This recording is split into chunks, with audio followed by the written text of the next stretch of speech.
Alhamdulillah hamdan katsiran thayyiban mubarakan fi kama yuhibbuna rabbuna wa yarda. Asyhadu an la ilaha illallah wahdahu la syarikalah wa asyhadu anna Muhammadan abduhu wa rasuluhu alladzi la nabiyya ba'da amma ba'du. Kita lanjutkan pembacaan Taisir Karimir Rahman fi Tafsir Kalamil Mannan yang ditulis oleh Syekh Abdurrahman bin Nasir As-Sa'di. Masuk pada tafsir surat Al-Baqarah ayat yang ke-218. Ayat yang ke-218, A'udzubillahi minasyaitonirrajim. Innal ladzina amanu wal ladzina hajaru wa jahadu fi sabilillah ulaika yarjuna rahmatallah wallahu ghafurur rahim. Sesungguhnya orang-orang yang beriman, orang-orang yang berhijrah dan berjihad di jalan Allah, mereka itu mengharapkan rahmat Allah, dan Allah Maha Pengampun lagi Maha Penyayang. Amalan-amalan yang tiga tersebut merupakan tanda-tanda kebahagiaan dan poros utama penghambaan. Dengan semua itu dapat diketahui keuntungan atau kerugian yang diderita seorang manusia. Adapun tentang keimanan, maka tidaklah perlu Anda bertanya lagi tentang keutamaannya dan bagaimana menanyakan suatu hal yang merupakan pembeda antara orang-orang yang bahagia dari orang-orang yang sengsara. Demikian juga pembeda antara penghuni surga dari penghuni neraka. Dan iman itulah yang apabila ada pada seorang hamba, niscaya amalan kebaikannya diterima, dan bila tidak ada, niscaya tidak akan diterima darinya tindakan, keadilan, kewajiban, dan sunnah. Hijrah adalah meninggalkan orang-orang yang dicintai dan disayangi hanya untuk mencari ridha Allah Ta'ala. Maka seorang yang berhijrah meninggalkan negeri, harta, keluarga, dan teman sejawatnya sebagai suatu pendekatan diri kepada Allah dan pembelaan terhadap agamanya. Jihad adalah mengerahkan upaya dalam memerangi musuh dan usaha yang maksimal dalam membela agama Allah dan memberantas ajaran setan. Jihad itu adalah puncak dari segala amal salih dan balasannya adalah balasan yang paling utama dan sebab paling dominan untuk memperluas negeri Islam dan menghinakan hamba-hamba berhala, menciptakan keamanan bagi kaum muslimin pada diri, harta, dan anak-anak mereka.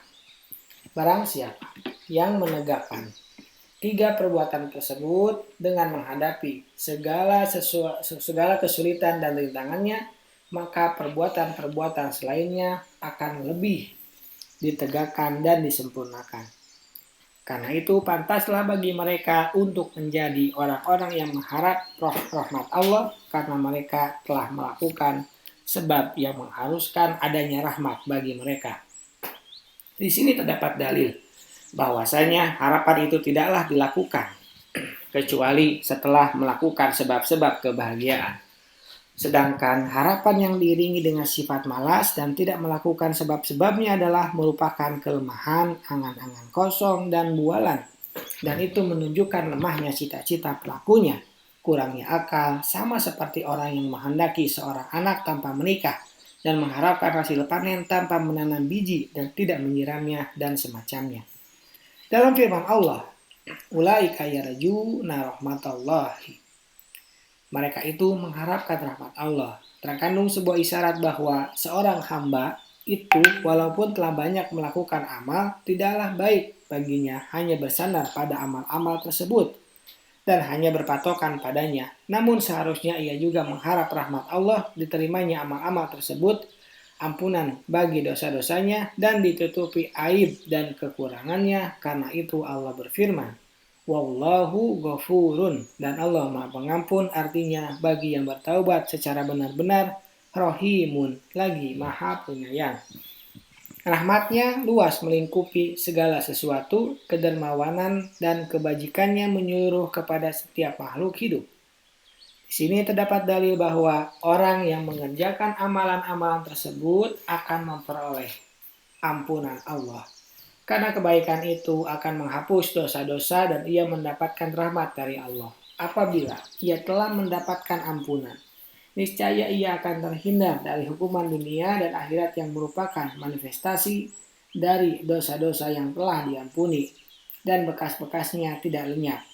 Apabila ia memperoleh rahmat, maka ia telah memperoleh segala kebaikan di dunia maupun di akhirat. Bahkan amalan-amalan mereka tersebut juga merupakan rahmat Allah terhadap mereka. Karena kalau bukan karena taufik Allah bagi mereka dalam hal itu, niscaya mereka tidak akan menginginkannya. Dan sekiranya bukan karena kemampuan yang diberikan Allah untuk mereka dalam melakukannya, niscaya mereka tidak akan mampu melakukannya.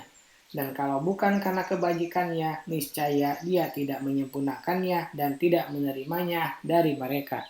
Karena itu, baginya lah segala keutamaan yang pertama dan yang terakhir, dan dialah yang mengaruniakan sebab dan akibat. Subhanaka Allahumma wa bihamdika asyhadu an la ilaha illa anta astaghfiruka wa atubu ilaik. Assalamualaikum warahmatullahi wabarakatuh.